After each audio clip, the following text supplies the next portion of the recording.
Selamat pagi jemaat yang dikasihi Tuhan, dimanapun saudara-saudari berada. Kita bersyukur di pagi yang cerah ini sekali lagi kita diizinkan untuk beribadah kepada Tuhan walaupun dalam masa pandemi. Kami undang jemaat untuk berdiri, kita akan memulai ibadah kita dan kita masuk saat teduh.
Jemaat sekalian, ibadah kita pagi hari ini kita mulai dalam nama Allah Bapa, Allah Putra dan Allah Roh Kudus. Yakinlah bahwa pertolongan kepada kita adalah di dalam nama Tuhan yang menciptakan langit dan bumi dan yang tidak meninggalkan pekerjaan tangannya. Kasih karunia, rahmat dan damai sejahtera dari Allah Bapa, Allah Putra dan Allah Roh Kudus menyertai saudara sekalian. Amin.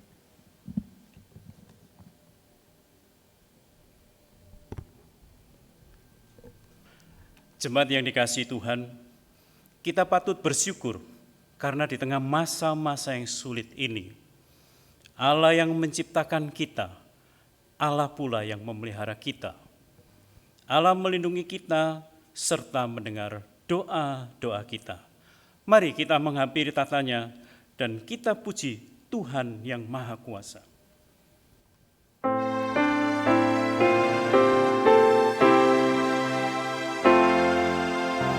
Puji Tuhan Raja dan Pencipta Maha Kuasa. Puji Tuhan karena Dia penebus yang kekal. Mari kita menghampiri tatanya,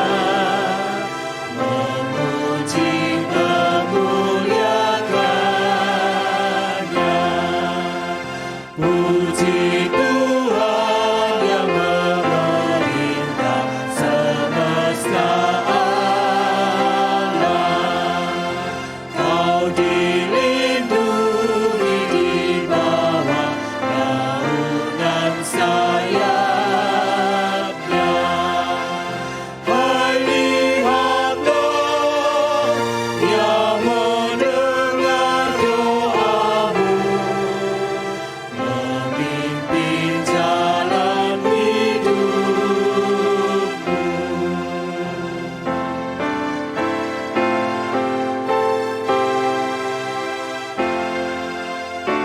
Puji Tuhan yang memeliharakan hidupmu. Mari semua makhluk memuji di hadapannya. Umat Tuhan bersorak haleluya, memuji memuliakannya.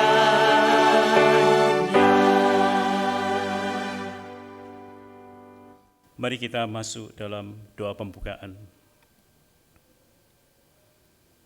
Bapa yang di surga, yang kami kenal dan kami sembah di dalam Yesus Kristus.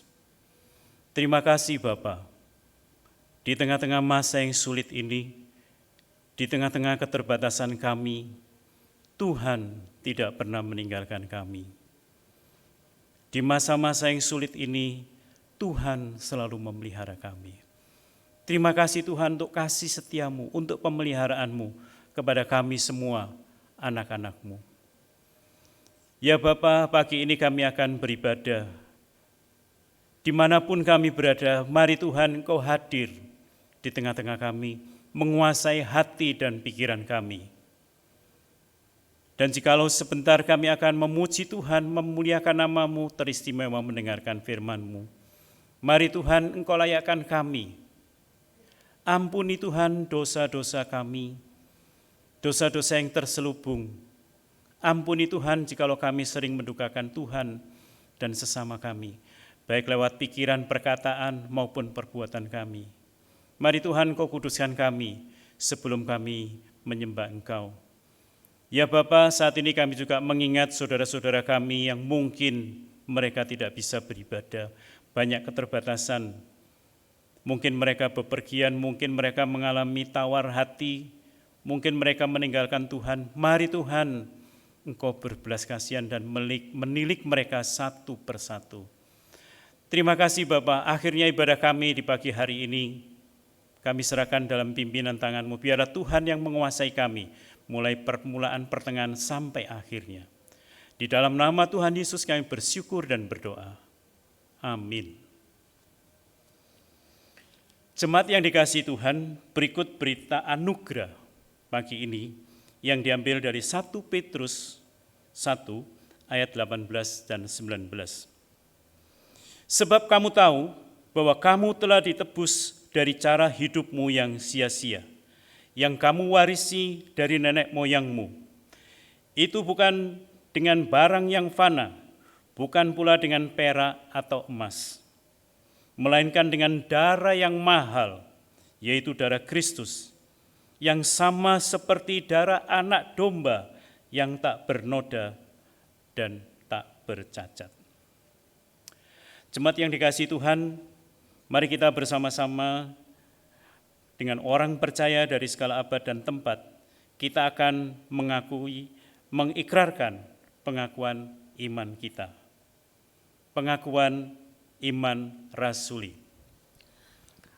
Aku percaya kepada Allah, Bapa yang Maha Kuasa, Khalik langit dan bumi, dan kepada Yesus Kristus, Anak-Nya yang tunggal Tuhan kita, yang dikandung daripada Roh Kudus, lahir dari anak darah Maria, yang menderita sengsara di bawah pemerintahan Pontius Pilatus, disalibkan, mati dan dikuburkan, turun ke dalam kerajaan maut.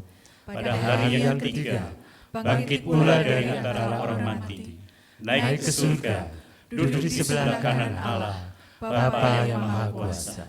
Dan dari sana Ia akan datang untuk menghakimi orang yang hidup dan yang mati. Aku percaya kepada Roh Kudus, gereja yang kudus dan am, persekutuan orang kudus, pengampunan dosa, kebangkitan tubuh, dan hidup yang kekal. Amin. Jemaat yang dikasihi Tuhan, di masa yang sulit ini, iblis giat bekerja untuk membawa hidup kita jauh serta meninggalkan Tuhan. Mari kita kenakan senjata perlengkapan Allah untuk melawan kegelapan, dan kita bangkit serta bersandar pada Allah agar kita tetap setia. Mari kita tetap setia bekerja bagi Raja kita, Tuhan kita. Kita pujikan lagu Setia, Setia.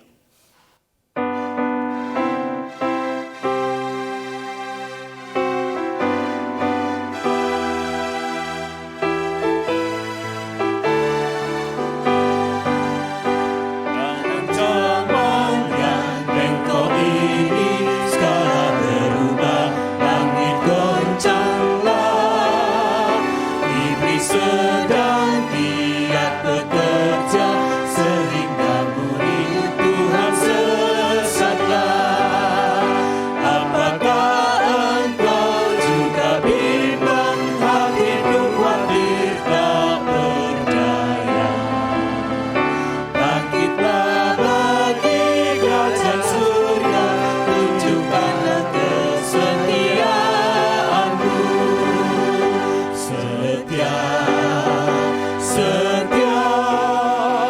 biar setiamu majulah, setia bekerja, setia pada rajamu, setia, setia, jangan pandang manusia, meskipun susah, sandarlah Allah, agar kau tetap setia. Meski kuasa iblis hebatlah dan serangannya tidak terduga, jangan takut pun jangan bimbang, taat perintah rajamu benar. Ambil teladan tiga pahlawan yang tak takut akan ancaman. Mereka sungguh gagah perkasa, setia Kristus rajanya. Setia, setia, biar setiamu majulah, setia bekerja, setia pada rajamu, setia, setia, jangan pandang manusia, meskipun susah, sandarlah Allah, agar kau tetap setia.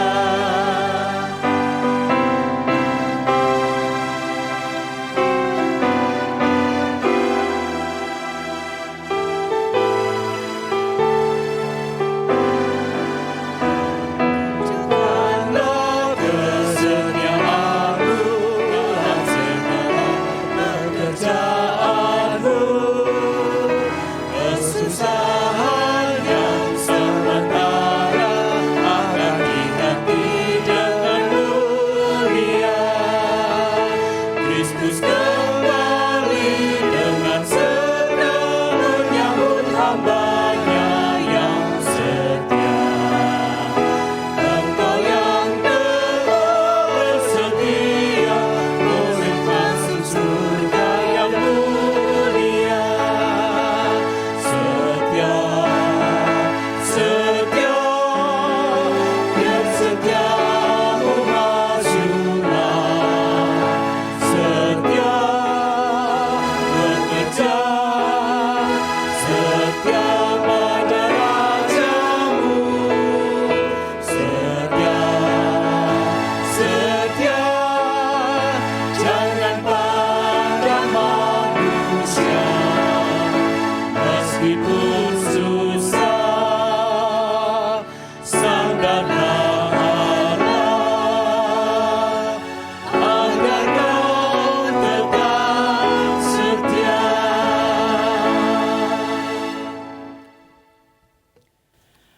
Jemaat yang dikasihi Kristus, kita adalah manusia lemah. Kita butuh Tuhan, butuh firman-Nya. Biarlah roti hidup, yaitu Yesus Kristus, akan memuaskan kita melalui firman Tuhan yang sebentar akan kita dengar. Firman ini akan menyegarkan jiwa kita dan memimpin langkah kita. Kita pujikan, pimpin saya, Hua Allah.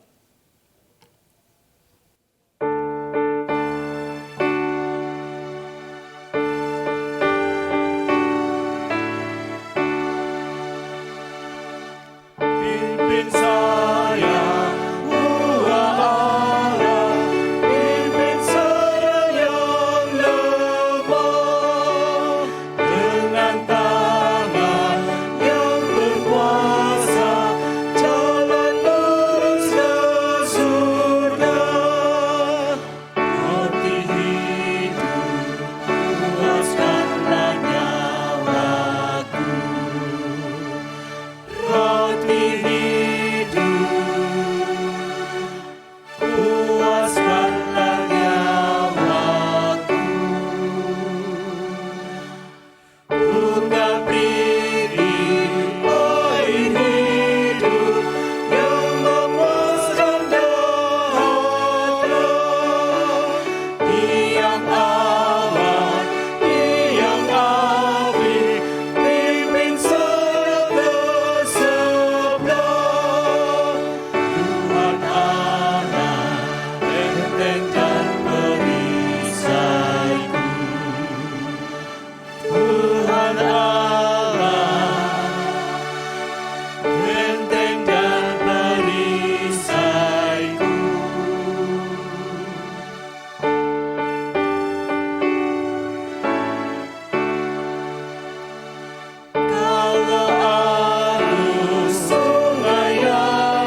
firman Tuhan pada pagi hari ini akan disampaikan oleh Bapak Jimmy Waroka.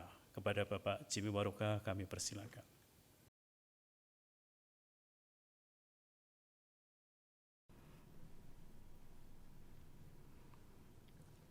Selamat pagi jemaat yang dikasihi Tuhan.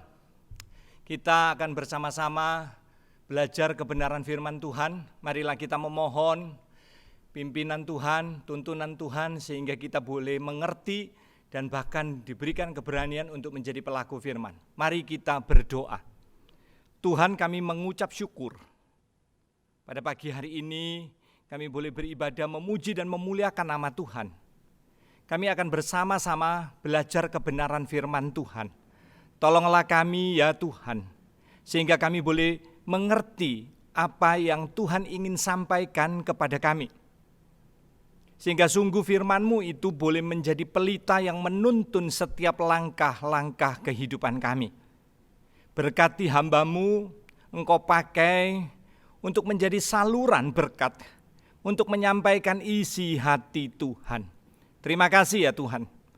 Berkatilah pemberitaan firman Tuhan ini, sehingga melaluinya hanya nama Tuhan saja yang dipermuliakan. Di dalam nama Tuhan Yesus kami berdoa dan menyerahkan semuanya. Amin. Jemaat yang dikasihi Tuhan, hari ini kita akan bersama-sama belajar dari Efesus pasal yang ke-6, ayat yang ke-10 sampai dengan ayat yang ke-20. Efesus pasal yang ke-6, ayat 10 sampai dengan yang ke-20. Saya akan membacakan untuk kita sekalian.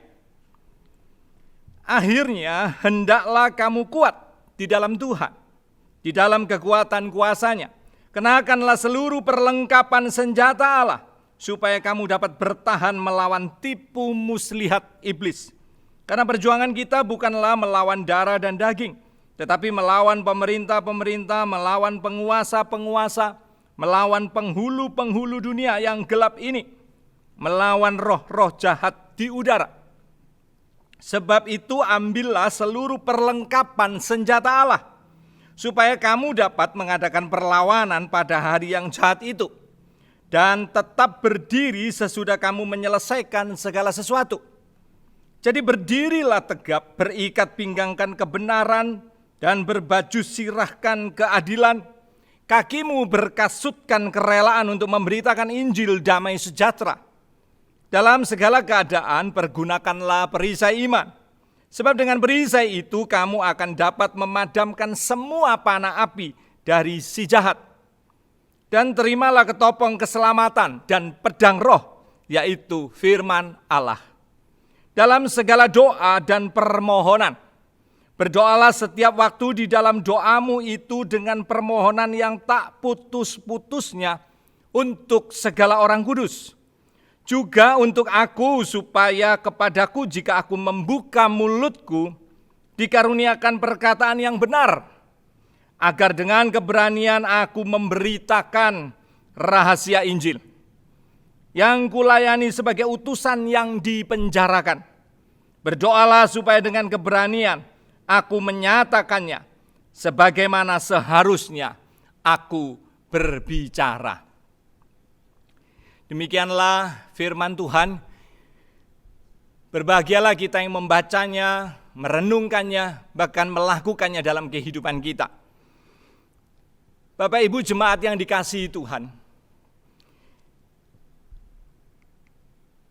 adakah Bapak Ibu yang tahu perang 6 hari yang terjadi dari tanggal 5 sampai dengan 10 Juni 1967.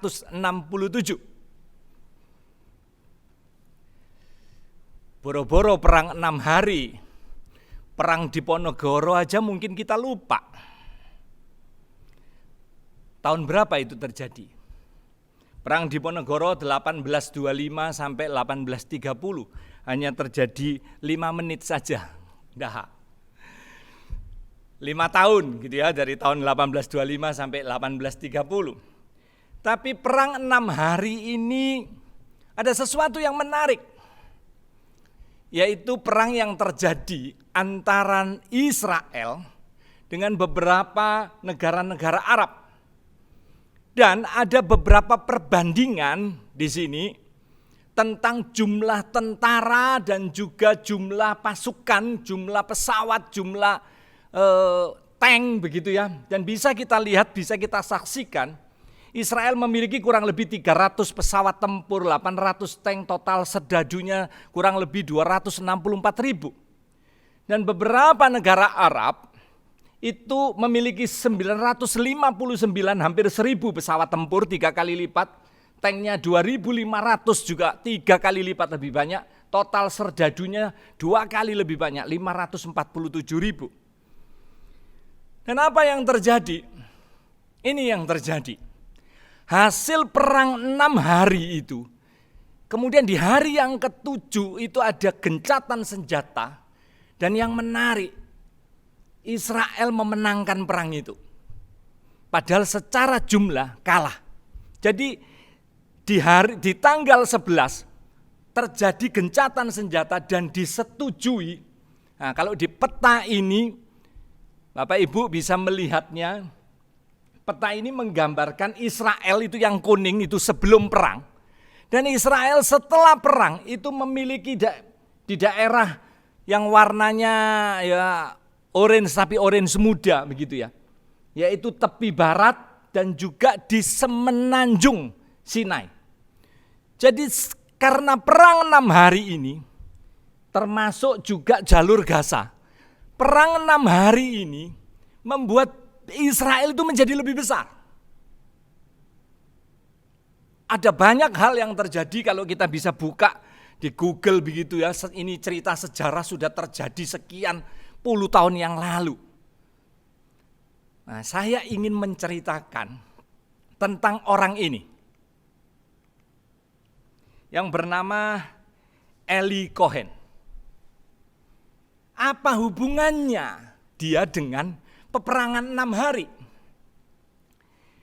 Bapak Ibu jemaat yang dikasihi Tuhan, Eli Cohen ini lahir tahun 1924 dan mati tahun 1965. Usianya 41 tahun. Dia adalah mata-mata atau agen rahasia Mossad, badan intelijen dari Israel. Dan dia ditempatkan di Suriah. Dia seorang yang jenius. Dia seorang yang pandai begitu ya, menguasai beberapa bahasa termasuk bahasa Arab, bahasa internasional, bahasa Inggris begitu ya. Dan mampu untuk melakukan pendekatan diplomasi yang luar biasa. Dan dia berteman akrab dengan seorang jenderal yang nantinya menjadi Perdana Menteri orang nomor 1 di Suriah, yaitu Jenderal Amin Hafiz. Dan dia sangat dipercaya, bahkan diangkat sebagai Deputi Menteri Pertahanan Suriah. Tapi yang dilakukannya, dia punya, karena orang kepercayaan, ada studio radio begitu ya. Dan setiap malam apa yang dilakukan? Dia selalu memberikan bocoran-bocoran berita kepada Israel tentang situasi yang ada di Suriah. Bunkernya di mana, tempat pertahanannya di mana, data-data nama-nama pilotnya siapa, itu setiap waktu disampaikan. Naas tahun 1965, singkat cerita, diketahuilah bahwa dia adalah mata-mata. Dan tidak tanggung-tanggung, Suriah memutuskan untuk menghukum gantung. Dan disiarkan di televisi di seluruh Suriah. Bahkan jasadnya tidak boleh dibawa ke Israel. Jadi ditanam di situ, dimasukkan di bawah tanah begitu ya, dicor gitu supaya tidak bisa diambil. Saking jengkelnya. Karena apa? Karena Dia sudah mati 1965, tapi data-data yang dibocorkan itu membuat Israel dengan tepat melakukan serangan dan mengenai lokasi-lokasi penting dan strategis yang dimiliki oleh Suriah. Bunker-bunkernya, gudang senjatanya habis. Dan itulah yang membuat tahun 1967 perang 6 hari Israel menang. Bapak Ibu, kenapa saya ingin cerita ini? Kenapa saya bercerita tentang perang ini ya, sejarah ini? Karena memang ketika kita itu berperang, ada beberapa faktor penting yang akan menentukan untuk kita itu menang. Hal-hal penting untuk memenangkan perang. Yang pertama, kita mengenal siapa lawan kita. Dan kitab Efesus yang kita baca dengan jelas menunjukkan kenapa sih kok kita ini diminta menggunakan seluruh perlengkapan senjata Allah. Karena lawan kita tidak main-main. Siapa lawan kita ini? Iblis. Di sini dikatakan, kenakanlah seluruh perlengkapan senjata Allah supaya kamu dapat bertahan melawan tipu muslihat iblis. Iblis ini penipu. Jadi kita perlu menggunakan seluruh perlengkapan Allah. Kita perlu tahu lawan kita ini siapa. Lawan kita ini raja penipu. Seringkali kita itu tanpa sadar ditipunya. Oh, sudah jadi orang percaya, sudah jadi orang Kristen. Oh sudah, berarti tidak perlu perang. Wes, kalau jadi orang Kristen, jadi orang percaya itu tidak perlu perang. Mulus perjalanan hidupmu. Siapa yang bilang? Bapak Ibu, itu tipuan. Justru mungkin hidup kita sejak kita menjadi orang percaya, sejak kita menjadi orang Kristen, kita mengalami peperangan yang begitu sulit, bukan? Kita mengalami kehidupan dengan segala tantangan, dengan segala persoalan yang begitu rumit, begitu sulit. Harusnya kita menyadari hal ini. Tapi si penipu ngomong, oh enggak perang kok.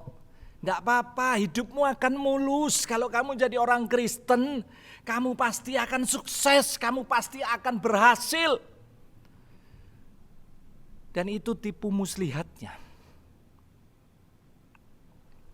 Kita itu seperti cerita bagaimana sih katak itu kalau dimasukkan di dalam panci yang air panas, masuk, dia langsung lompat kalau tahu dia itu panas.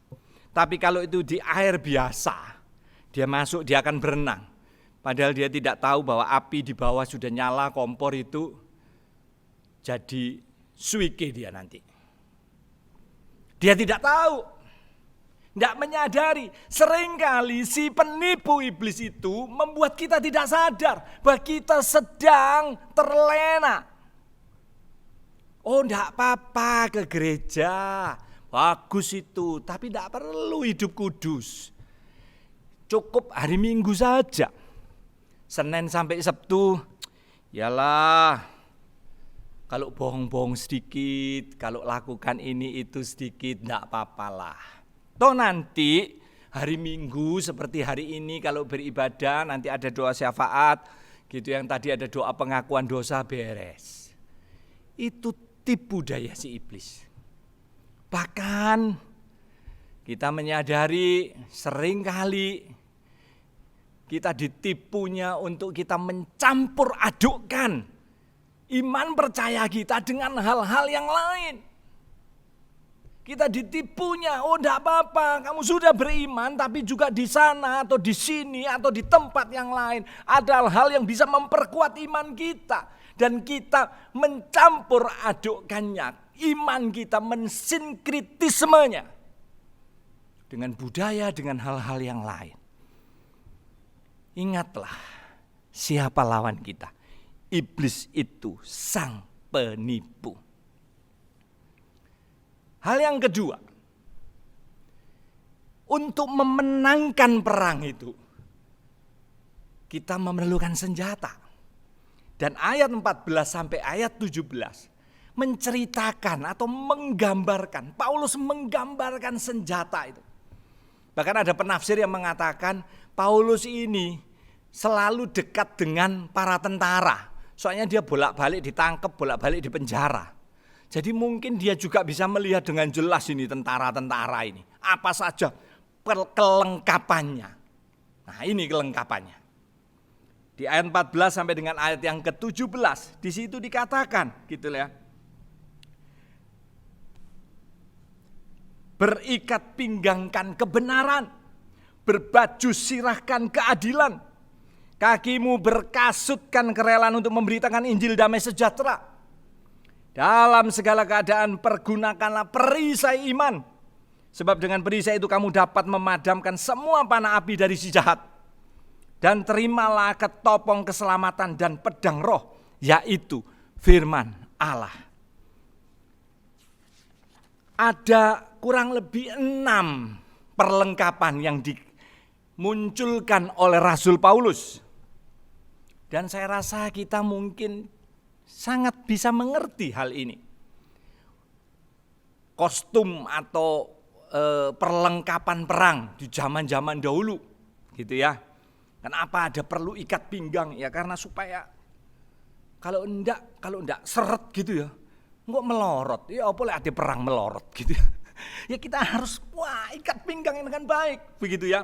Di situ digambarkan perlu ikat pinggang kebenaran. Baju sirah. Baju sirah itu untuk menahan jikalau mungkin ada senjata yang enggak langsung supaya bisa tembus di organ-organ penting yang bisa mati kita. Di situ digambarkan perlu baju sirah keadilan. Berkasutkan kerelaan untuk memberitakan Injil. Alas kaki gitu ya. Kasut itu alas kaki.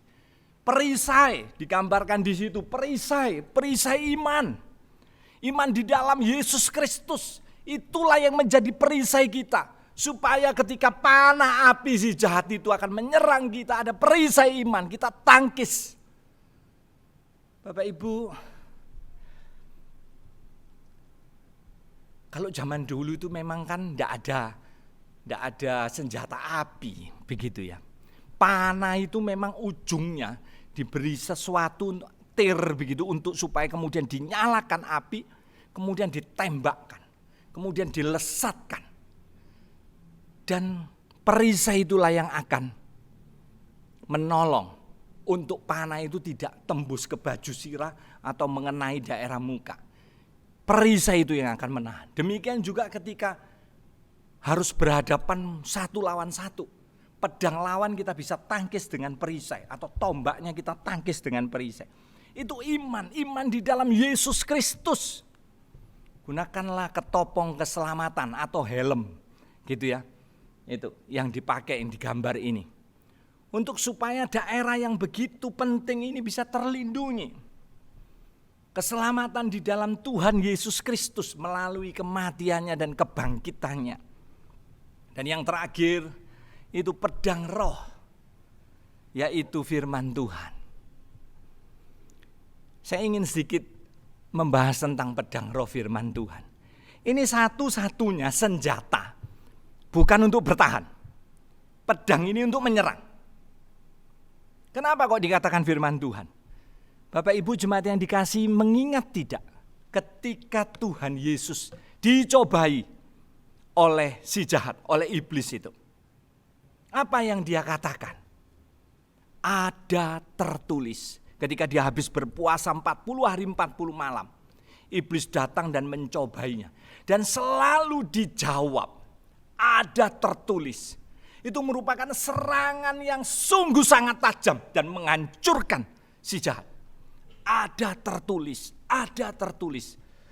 Tuhan mengajar kepada kita. Kebenaran firman Tuhan itu seharusnya menjadi pedang yang dapat menghancurkan si jahat.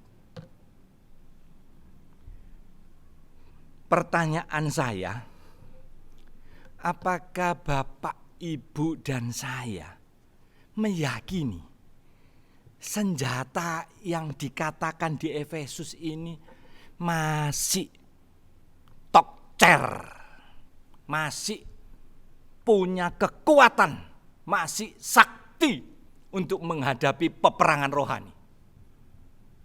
Menurut Bapak Ibu bagaimana? Atau jangan-jangan kita berpikir, enggaklah, itu kan dulu Pak Jimmy. Senjata yang ampuh sekarang itu satu, duit. Ono duit beres Pak Jimmy, ono duit setengah mati. Oh, itu senjata yang ampuh. Kedua, kepandaian, kepinteran. Wah, karena itu saya punya anak, kalau bisa saya sekolahkan supaya dia kelak nanti bisa sukses meraih cita-citanya. Kalau dia itu pinter, sekolahnya pinter, wah masuk universitas yang bagus, fakultas yang bagus, oh pasti dia akan sukses, pasti menang perang. Ketiga, jabatan Pak Jimmy. Sekarang itu kalau kerja gak ono jabatan ya susah. Jadi menurut saya ini dulu. Kalau ngomong wah ya kebenaran, keadilan, kerelaan memberitakan Injil, iman, keselamatan, firman Tuhan itu dulu Pak Jimmy. Sekarang ini ya tiga itu. Hati-hati, itu tipuan si jahat iblis. Karena itu kalau kita mau jujur, banyak dari kita yang rela menghancurkan kebenaran, meletakkan kebenaran, menomorduakan kebenaran demi jabatan. Banyak di antara kita demi yang namanya duit, harta itu kita korbankan kebenaran. Bahkan kita tahu kan, dulur ya dulur Pak Jimmy, lek duit ya seje urusane. Uang, harta menghancurkan banyak hal. Kalau perlu korbankan, kalau perlu taruh iman itu demi jabatan, demi harta. Nomor 2, ya sudah, bukan lagi memegang iman di dalam Kristus, tapi menanggalkannya demi harta, demi jabatan, demi kepandaian. Kejar kepandaian itu. Dengan demikian kita akan sukses. Itu tipu muslihat iblis. Mari kita melihat dengan baik. Senjata ini yang dikatakan oleh Rasul Paulus, itu sampai hari ini, bahkan sampai nanti Tuhan datang yang kedua kali. Ini senjata yang sangat efektif. Jangan pernah meragukannya. Yang terakhir, yang ketiga, senjata penting. Ini juga penting. Strateginya, bagaimana kita mengatur strategi untuk memenangkan perang. Secara cepat saya ingin fokus kepada 2 hal saja. Yang pertama, di ayat yang ke-10. Hendaklah kamu kuat di dalam Tuhan. Kata kuat di sini, ini kurang tepat. Karena seharusnya di dalam bahasa aslinya, kata ini gitu ya, kuat ini itu dalam bentuk pasif. Jadi yang tepat itu diterjemahkan dikuatkan. Hendaklah kamu dikuatkan di dalam Tuhan. Dan ditulis dalam bentuk present imperatif. Yaitu perintah yang harus dilakukan terus menerus. Jadi kalau boleh, ya bukannya saya keminter gitu ya. Kemudian ini LAI sudah menerjemahkan, tapi saya mencoba mungkin lebih tepat kalau itu dituliskan. hendaklah kamu dikuatkan terus-menerus di dalam Tuhan. Jadi waktu kita berperang dengan si jahat, bagaimana strategi kita? Kita perlu sadar kekuatan bukan berasal dari diri kita. Bukan keluar karena kemampuan kita, karena kehebatan kita. Seperti yang tadi mungkin kepandaian kita, harta kita, kedudukan kita. Bukan itu. Itu semua justru akan menghancurkan engkau dan saya. Kekuatan kita itu bukan berasal dari dalam, tapi itu asalnya dari Tuhan. Karena itu kata ini mengatakan dikuatkan. Dan itu perlu terus menerus. Supaya kita itu dikuatkan terus menerus untuk melawan si jahat iblis itu. Bapak Ibu, harusnya kita menyadari bukan? Si jahat itu telah dipatahkan, telah dikalahkan oleh Kristus lewat kayu salib, kematian dan kebangkitannya. Karena itu ketika dikatakan oleh Paulus di ayat ini, hendaklah kamu dikuatkan terus menerus. Paulus ingin mengingatkan kita bahwa kekuatan kita itu sesungguhnya adalah ketika kita bergantung, bersandar, mengandalkan Kristus Tuhan itu.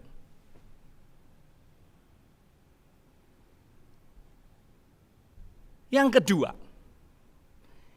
kedua adalah ayat yang ke-18 sampai dengan ayat yang ke-20 berbicara tentang doa. Yang menarik, saya menyetujui bahwa doa tidak dimasukkan dalam salah satu gambaran tentang perlengkapan senjata. Tidak. Karena apa? Karena bagi saya doa itu adalah komunikasi dengan Tuhan.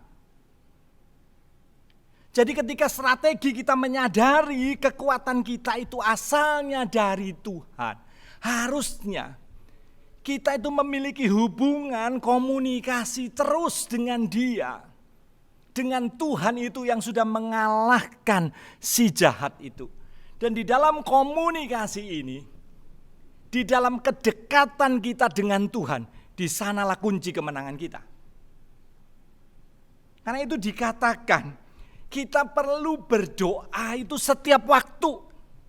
Seperti kita kata kuat itu dikuatkan terus menerus sama. Doa itu perlu dinaikkan setiap waktu. Bahkan di 1 Tesalonika ayat 5, 16, 17, 18 di ayat 17 dikatakan tetaplah berdoa. Punyalah hubungan yang terus menerus. Sadari kekuatan bukan dari kita. Kekuatan dari Tuhan, kita perlu on terus, punya hubungan terus dengan Tuhan. Di dalam doa itulah yang akan menjadi kekuatan kita. Dan di sini juga diingatkan, berdoalah setiap waktu di dalam roh. Di dalam bahasa aslinya, ini tidak berarti bahasa roh, tidak. Tapi berdoa di dalam roh. Itu kita menyadari Roh Kuduslah yang ada di dalam kita sebagai orang percaya. Itu akan menolong kita. Yang akan memimpin kita bahkan di dalam doa-doa yang tidak terucapkan. Dia akan menolong kita untuk tetap punya hubungan, connect terus. Klik terus dengan Tuhan. Dan inilah sesungguhnya kekuatan kita. Bapak Ibu, seringkali mungkin kita meremehkan. Kita meremehkan hubungan dekat kita dengan Tuhan. Berapa banyak kita menyadari di dalam peperangan rohani ini, seluruh perlengkapan senjata itu akan sangat-sangat menjadi efektif ketika kita memiliki hubungan, kedekatan pribadi dengan Tuhan kita melalui doa. Bahkan kalau kita baca dengan baik-baik, Paulus mengingatkan Berdoalah untuk semua orang kudus. Berdoalah untuk aku. Paulus ingin mengingatkan peperangan rohani ini enggak sendirian. Tapi ada orang-orang percaya yang lain juga yang berperang. Kita perlu mendoakan mereka. Bahkan perlu kita doakan para hamba Tuhan.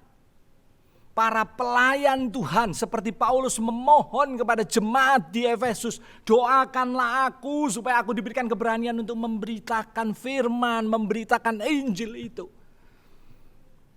Bapak Ibu, ketika saya mempersiapkan hal ini, tentu akan merupakan satu sukacita dan memberikan kepada saya ketenangan, keyakinan. Jika saya tahu ada orang-orang yang berdoa untuk saya sebagai seorang hamba Tuhan yang akan menyampaikan kebenaran firman Tuhan pagi hari ini. Ada yang mendukung saya di dalam doa. Ada majelis-majelis saya yang berdoa untuk saya. Ada rekan-rekan hamba Tuhan yang juga berdoa untuk saya. Rasanya jadi sedih nih. Kalau saya sebagai hamba Tuhan, ujung-ujungnya hanya dievaluasi, khotbah apik apa elek. Tapi enggak pernah didoakan. Setiap kita harusnya menyadari bahwa kita perlu menaikkan syafaat kita untuk orang-orang percaya. Demikian juga para hamba Tuhan yang dipercayakan kabar baik itu, berita Injil untuk disampaikan. Kita perlu mendukungnya, kita perlu mendoakannya. Dengan strategi ini, kita akan menghancurkan dan mengalahkan iblis, sang penipu, si jahat itu. Saya percaya Tuhan akan menolong kita. Tuhan akan mengingatkan kita untuk selalu memakai perlengkapan senjata itu. Dan selalu menggunakan strategi yang tepat. Kita mau berdoa, kita terus-menerus meminta untuk dikuatkan kepada Tuhan. Sehingga kita dapat mengalahkan si jahat. Percayalah, Dia akan memberikan kekuatan. Dia Tuhan yang akan menolong kita, memimpin kita, menuntun kita, menghancurkan si jahat dan memenangkan peperangan rohani ini. Mari kita berdoa. Tuhan, kami mengucap syukur untuk firman-Mu yang mengingatkan kami di dalam peperangan rohani ini. Siapakah lawan kami? Senjata-senjata apakah yang ada pada kami? Dan strategi apakah yang harus kami lakukan?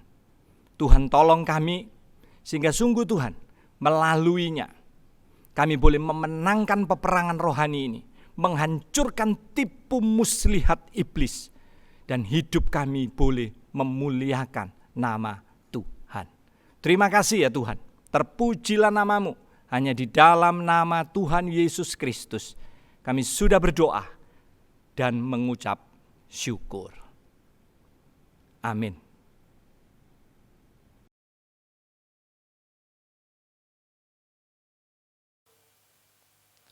Bagi jemaat sekalian, kita masuk di dalam doa.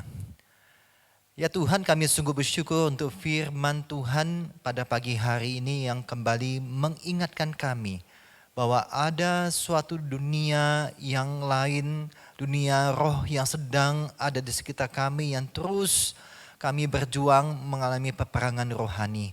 Kami berdoa Tuhan, kami sungguh bersyukur karena kami memiliki perlengkapan senjata Allah. Dan biarlah kami dapat memahami, terlebih lagi kami dapat menggunakan seluruh perlengkapan senjata Allah. Kami boleh memperhatikan bagaimana hidup kami, bagaimana kasih kami, bagaimana kesetiaan kami. Dan bagaimana kami harus selalu bersandar dan mengandalkan firman Tuhan untuk menghadapi segala peperangan rohani yang kami alami. Ya Tuhan, biarlah firman Tuhan ini meneguhkan iman setiap kami jemaat-Mu yang menghadapi pergumulan-pergumulan dalam hidup ini.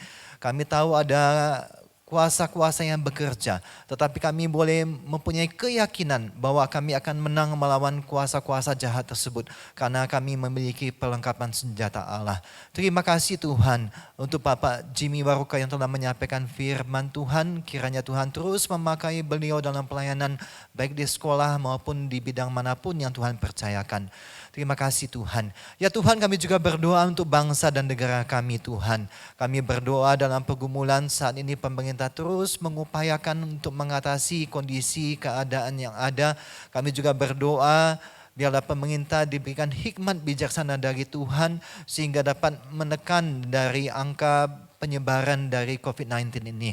Kami terus berdoa bagi isu-isu lainnya yang berkembang di bangsa dan negara kami yang bisa mengganggu stabilitas keamanan bangsa kami. Kami berdoa biarlah pemerintah bijak dan cepat untuk mengatasi segala isu-isu yang mungkin dihembuskan oleh pihak-pihak yang tidak menginginkan perdamaian di Indonesia ini. Ya Tuhan, kami juga berdoa Tuhan untuk Kota Malang. Kami terus berdoa biarlah Tuhan yang menyertai usaha pemerintah Kota Malang dalam menekan penyebaran angka COVID ini. Kami bersyukur untuk angka yang mulai melandai. Kami juga berdoa agar masyarakat juga boleh tetap waspada, tidak terlena dengan situasi yang mulai dilonggarkan. Kami berdoa biarlah kami jemaat-jemaat-Mu juga boleh memperhatikan akan hal ini. Ya Tuhan, kami juga berdoa untuk gereja kami. Kami bersyukur untuk calon-calon majelis yang telah bersedia dan kami juga terus berdoa untuk 1-2 posisi yang masih terus diupayakan. Biarlah Tuhan yang memimpin, menyertai sehingga ada anak-anak-Mu yang tergerak untuk boleh melayani sebagai majelis dalam posisi yang dibutuhkan. Kami bersyukur dan kami doakan untuk majelis periode yang akan datang supaya Tuhan berikan kesatuan hati. Tuhan berikan juga hikmat dan juga visi, dapat menangkap visi misi dari Allah untuk dilakukan melalui gereja Kristen Kalam Kudus Malang ini. Ya Tuhan, kami juga berdoa bagi jemaat kami Tuhan yang mengalami segala pergumulan, baik itu kesehatan, baik pergumulan dalam pekerjaan, dalam keluarga. Biarlah Tuhan boleh memberikan kekuatan, boleh memberikan juga hikmat di dalam menantikan jalan dari Tuhan, melihat jalan yang Tuhan bukakan, sehingga jalan-jalan yang diambil sesuai dengan yang Tuhan inginkan. Kami terus berdoa dalam jemaat-jemaat yang mengalami pergumulan iman ya Tuhan. Kami terus berdoa juga persiapan calon katekisasi yang akan dibaptis maupun disidi. Biarlah Tuhan memberikan keteguhan dalam hati mereka. Sehingga ketika mereka mengikuti baptisan mereka boleh diteguhkan iman mereka. Terima kasih Tuhan, terima kasih. Kami serahkan semua pokok-pokok doa kami ini hanya di dalam nama Tuhan Yesus Kristus kami berdoa. Amin. Shalom jemaat sekalian, kita bersyukur kita boleh beribadah pada hari ini walaupun dari tempat masing-masing. Kita bersyukur untuk setiap kesempatan yang demi kesempatannya yang Tuhan masih berikan kepada kita. Terima kasih kepada Bapak Jimmy Waruka yang telah menyampaikan firman Tuhan dan juga kepada setiap para pelayan yang bersatu hati untuk melayani untuk sehingga ibadah ini dapat disiarkan bersama-sama dan kita dapat mengikutinya. Tuhan Yesus memberkati kita semua. Jemaat sekalian, untuk persembahan seperti biasa, persembahan Bapak Ibu dapat melakukan transfer melalui rekening gereja maupun scan QR code, ataupun Bapak atau Oma Opa dapat memasukkan dalam amplop, mungkin sebulan sekali boleh mengantarkan ke gereja. Silakan, berbagai macam cara dapat kita lakukan. Yang penting hati kita yang boleh kita persembahkan kepada Tuhan. Inilah wujud dari ucapan syukur kita. Persembahan dapat berupa persembahan biasa maupun persembahan rutin atau persepuluhan maupun persembahan untuk aksi peduli COVID-19. Kita terus berdoa melalui gereja kita, ada perpanjangan kasih Tuhan yang dinyatakan bagi jemaat yang membutuhkan maupun bagi warga. Dan selanjutnya kita akan menyaksikan warta tayang. Shalom jemaat sekalian, setelah ibadah ini akan ada fellowship online pertama yang dapat diakses melalui aplikasi Zoom pada pukul 7:15 pagi. Diingatkan kepada jemaat sekalian, gereja kita mengadakan survei untuk mengevaluasi pelayanan online kita selama ini, maka dengan kasih kami memohon jemaat sekalian untuk mengambil bagian dalam survei jemaat ini.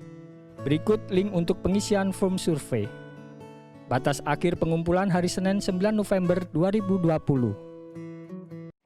SD Kristen Kalangkudus Malang membuka pendaftaran siswa baru tersebar di 3 lokasi strategis, yakni daerah Comboran, daerah Kasin, dan daerah Tidar. Sekolah yang mengedepankan pendidikan karakter yang didukung dengan model pembelajaran IB Learning dan mengedepankan nilai-nilai kekristenan dan biblical worldview. Mengacu kepada visi sekolah, pembelajaran dilaksanakan dengan mencangkup 5 dimensi. Dilengkapi dengan fasilitas antara lain perpustakaan guna menunjang aktivitas belajar siswa, kolam renang indoor, suasana kelas yang nyaman dan bersih, serta didukung dengan fasilitas-fasilitas lainnya seperti lapangan indoor, laboratorium IPA, dan laboratorium komputer.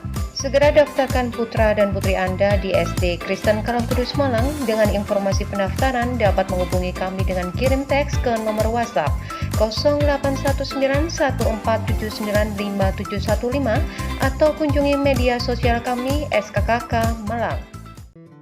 GKKK Malang akan mengadakan Natal Peduli yang diselenggarakan pada hari Senin, tanggal 7 Desember 2020. Persembahan dapat disalurkan melalui TU Gereja paling lambat hari Kamis, tanggal 3 Desember 2020. Sembako yang masih diperlukan antara lain beras, minyak, gula, mie instan, dan barang layak pakai. Kebaktian doa streaming Selasa 10 November 2020 akan dilayani oleh Saudari Fang Chandra. Kebaktian doa akan dimulai pada pukul 6 sore dan dapat diakses di YouTube channel GKKK Malang. Pembicara ibadah streaming minggu depan, tanggal 15 November 2020, akan dilayani oleh Pendeta Christian Sulistyo, dan ibadah live streaming youth akan dilayani oleh Evangelis Tommy Handaka. Ibadah streaming minggu depan dapat diakses di YouTube channel GKKK Malang, dan ibadah umum yang pertama ditayangkan di Malang TV pada pukul 6 pagi. Mohon dukungan doa bagi pelayanan di gereja kita. Selamat hari Minggu, Tuhan Yesus memberkati. Jemaat sekalian, satu penekanan saya tentang survei pelayanan online. Kita bersyukur untuk survei pelayanan online yang telah dilakukan dengan tujuan untuk memperbaiki dan meningkatkan pelayanan ke depannya. Dan batas untuk pengisian form tersebut, baik melalui link Google Form maupun kertas isian, dapat dilakukan sampai besok. Jadi besok Senin tanggal 9 November adalah hari terakhir untuk pengumpulan survei pelayanan online. Terima kasih Bapak Ibu yang telah berpartisipasi untuk mengisinya. Dan kiranya bagi yang belum mengisi, kami sangat mengharapkan kerjasamanya untuk mengisi form pelayanan survei pelayanan online tersebut. Terima kasih atas kerjasamanya. Baik jemaat sekalian, walaupun pertumbuhan angka COVID boleh dikatakan sudah cukup stabil dan melandai, tetapi kita jangan lupa kita tetap harus waspada di dalam hidup kita. Kita boleh tetap jaga kebersihan, ikuti protokol kesehatan yang telah disampaikan kepada kita. Kalau kita keluar rumah jangan lupa untuk memakai masker. Baik, kita akan mengakhiri ibadah kita. Saya undang kita semua untuk berdiri, kita naikkan pujian doksologi.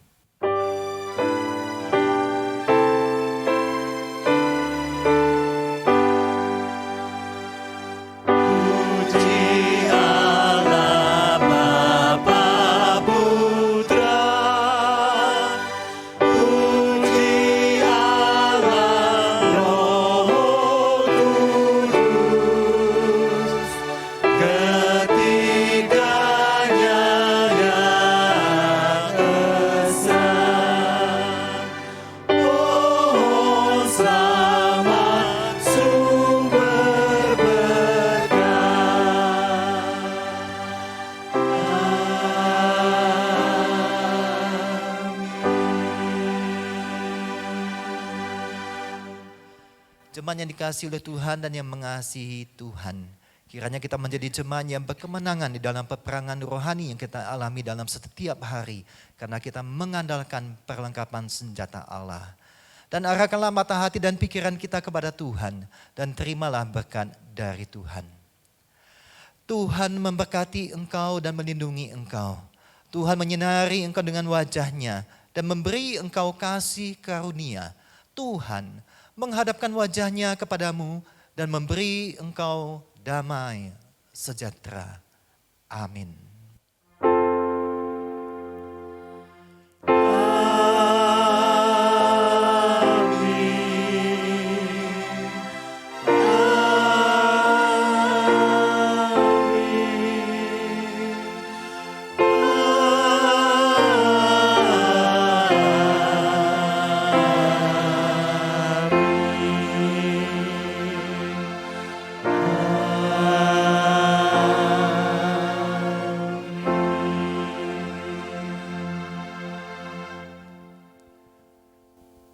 selesai, silakan mengambil saat teduh. Tuhan Yesus memberkati kita sekalian. Amin.